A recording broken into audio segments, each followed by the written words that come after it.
네, 안녕하십니까. 황태순 TV의 황태순. 김현광입니다. 네, 김 실장. 네. 이 세상에서 가장 배은망덕한 동물이 뭔지 아세요? 배은망덕한 동물이요? 네. 뭐 여러 있겠습니다만 네. 뻐꾸기입니다. 뻐꾸기. 뻐꾸기. 탕난. 그렇죠. 뭐냐 네, 뻐꾸기는 자기가 둥지를 안 만들고. 예. 이거 뻐꾸기는 원래 자기 둥지가 없습니다.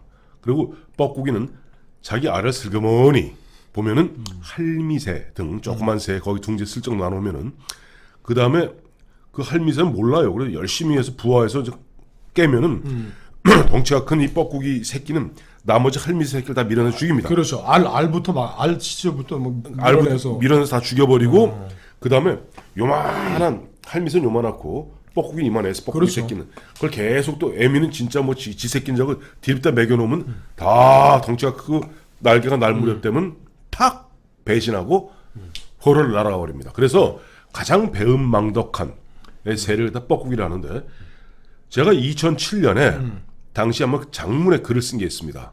손학규 전 지사의 뻐꾸기적 행태. 그러니까 12년 전이네요. 예, 그때 2007년에 기억하시겠습니다만 한나라당에서 빅3라 그래서 이명박, 박근혜, 손학규 세 사람이 대선 레이스를 벌이고 있는데 가장 세에서 밀렸던 손학규 씨가 계속 이런저런 되지도 않는 저 여론조사에서 뭐 뚝 떨어진 막 5%, 6%나 3등이었는데 3등이었는데 이런 판을 한번 완전히 바꿔달라고 계속 싸움을 걸었죠. 간단하게 이런 걸 요구했습니다. 자, 선거인단 규모를 100만 명으로 해달라. 계속 하다가 이제 보면 그건 현실적으로 불가능한 그 당시에 입장이었거든요. 그러니까 갑자기 이 양반이 탈당을 합니다. 그냥 탈당을 하면 그냥 곱게 탈당하면 그만이지. 뭐라고 그러냐니까 한나라당은 독재의 잔재다. 그야말로 지금까지 자기를 국회의원 만들어주고 장관 만들어주고 대변인 만들어주고 경기도 지사 만들어주었던 한나라당을 독재의 잔재라고 침을 딱 뱉고 갔어요. 저는 그 당시에 그것을 보고 어쨌든 뭐 저는 그 당시 무슨 정치판에 있을 때는 아니었습니다만 평론하고 있는 입장에서 도저히 인간으로 저래서는 안 된다. 그래서 손학규 전 지사의 뻐꾸기적 행태라고 썼는데 그 이후에도 보면 손학규 지사가 한 번 더 그러더니 이번에 바른미래당에서 세 번째 뻐꾸기적 행태를 보이고 있습니다. 그러니까 음수 사원 물을 마시면은 그 물이 어디서 왔는지 생각해라는 이제 그 말씀이신데. 네. 그것도 참 안타까워요. 그 손학규 지사가 그 당에 남아 있었으면 누가 대통령이 됐든 간에 네. 뭐 총리는 한번 총리, 했겠죠. 네. 뭐 경제부총리 중용했을 거고. 네. 그럼 자기가 또 왔을 텐데 자기가 그렇게 오랫동안 몸담고 키워줬던 세력들을 그날까지 가만히 있다가 갑자기 독재 잔재라고. 독재 잔자라고 그 양반이 그 자리를 지켰으면 지금 같은 큰 한국 정당 체제 내에서의 어떤 이념적 갈등이나 대립도 많이 완화됐을 것 그렇습니다. 같다라는 그런 예. 안타까움은 있어요. 그렇습니다. 근데 왜 또 세 번째입니까? 두 두 번째지. 이번에 아니 또 있어요. 중간에 뭐 짧게 뭐 있었는데 하여튼 어쨌든 2016년 기억하실 겁니다. 2014년부터인가 거의 2년 동안 저 강진의 만덕산이라는 데 가서 그야말로 뭐 무슨 토굴 생활했던. 토굴 생활 도사 비슷하게 그때 토굴 생활은 춘천에서 했고 닥치면서 복잡한 사람이야 이 아저씨. 근데 어쨌든 2016년 10월 20일 강진은 뭐 다산 정약용 때문에 간 건가요? 아니죠. 본인 딴에는 2017년 12월로 그 당시에는 2017년 12월이 대선이니까 그렇죠. 그 대선을 갖다가 염두에 둔 상태에서 2년 동안 이른바 거기서 좀 당의 거리를 두고 그 당에서 별도로 자기 세력을 키우기 위해서 호남 세력을 갖다가 응축하기 위해서 내려갔던 거예요. 타깃은 무슨 뭐 정약용 같은 목민의 이미지가 아니고 No. 호남 세력을 한번 그렇죠. 그 안철수가 했던 걸 그러다가 이제 2016년 10월 20일 갑자기 뜬금없이 그 당시 사실상 문재인 당이었던 민주당을 탈당을 합니다. 그때까지는 놀랍게도 제가 지난번에 그 얘기 말씀드렸죠. 손학규 징크스. 손학규가 무슨 일만 하면 더 큰 일이 터진다. 자, 10월 20일 날 탈당을 했는데 10월 24일 날 최순실 게이트가 터졌어. 그러니까 손학규는 잔대가리 굴린 거예요. 그러니까 그때 10월 20일 날 이찬열 의원, 자기 측근이 이찬열 의원하고 탈당할 때까지만 해도 2017년 12월 대선이니까 나와서 이제 시민사회단 자기가 만들었던 뭐 이런 이제 NGO를 중심으로 당을 만들고라고 생각했는데 어머머 그야말로 최순실 게이트가 터지고 어쩌고 저쩌고 하니까 2017년 2월에 당시 이제 박근혜 탄핵이 이제 파면이 이제 임박했을 때. 임박했을 때 국민의당에 들어갑니다. 안철수의 국민의당에. 아니 뭐 종교운동 한다고 강진 까지 갔다 온 분이 그 왜 또 국민의당은 또 왜 들어가요? 왜냐니까 이 양반 그때 난 짐작된 거 있었잖아요. 조기 대선이 불가피하다는 그런 분위기가 있었잖아요. 그래서 킹메이커라고. 아니죠. 킹이 달라간 거지 이 아저씨야. 아 그래요? 그러니까 이미 2017년 2월이면요.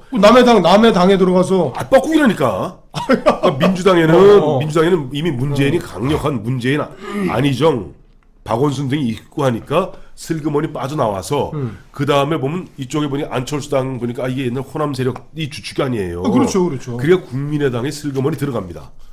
그래서 안철수한테 깨집니다. 경선도 했어요? 했죠. 이야, 저는 뭐 이렇게 역시 메모리가 잘 안 되는데 어떻게 그렇게 다 기억을 하세요? 참. 아니 그때 방송할 때니까. 그래서 야 우리 국민들 중에 네. 이 손학규 씨가 대선에 도전하기 위해서 안철수가 경선했다는 걸 기억하는 사람은 제 생각에 0.1% 안 될 거요. 그렇게 국민적 관심도 없었던 거죠. 그 경선. 그래서 그 당에 그때는 그 기억 안 나세요? 2017년 그 무렵에 그 기억 안 나세요? 그저 안철수의 소몰이 창법. 뭐 그거 할 때 뭐 그 무렵입니다만은. 그래서 안철수가 결국 대선에 패배하고 이제 날아가면서 결국 이 국민의당과 그다음에 바른정당인가? 바른정 유승민의 바른정당이 결국 슬그머니 합쳐지잖아요. 네. 나중에 2018년 지방선거 앞두고 그때까지는 손학규는 슬금 거기서 또아리를 틀고 있었던 거예요. 네. 그러다가 어쨌든 2018년 9월이던가요. 그 경선을 통해서 당 대표가 됐잖아요. 이제 그리고 이제 본인은 또 머릿속에는 이제는 2020년 총선 즈음에서 뭔가를 갖다가 또 도모를 하려고 그러는 겁니다. 그런 상태에서 거기 자기에게 반발하는 바른정당계, 즉 유승민계, 그다음에 안철수계를 갖다 지금 탄압하고 있습니다. 아 지금 우리 뭐 시쳇말로 하면 야도이 사장이잖아요. 네. 바지 사장으로 데려놨다고 안철수, 유승민을 생각했는데 네.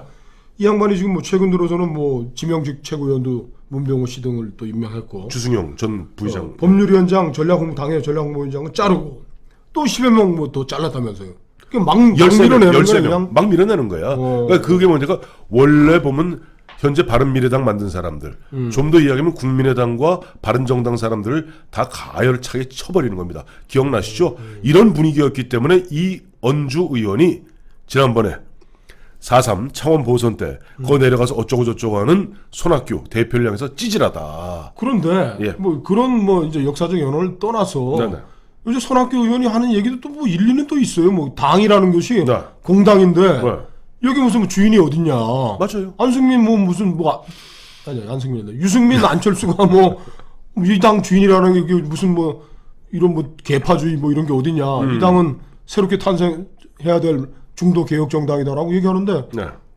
이분이 정치력은 대단하시네요. 뭐 제가 뭐 선배님이라서 그런 건 아니고 그 어디 뭐 저 사하라 사막에 던져놔도 저 오아시스 하나 만들고 거기 주인 하다가 여차하면 또 차버리고 딴 오아시스 하나 만들고. 아니 저는 그래서 이제 이런 생각이 들어요. 보면 본인이 보면 지금 무리수에 무리수를 두고 있지 않습니까? 네. 하태경 의원 또 보면 뭐 권은희 의원, 권은희 최고 또 권은희가 두 사람입니다. 그 당에는 모두가 지금 반발하고 있는 가운데 그렇다면은 뭐 그것도 뭐 문병호 안 치고 주승용이 안 치고 억지로 끌고 가면서 고집을 부리고 일반 노출을 보이고 있는 거예요. 근데 이 양반의 최종 목표는 뭘까요?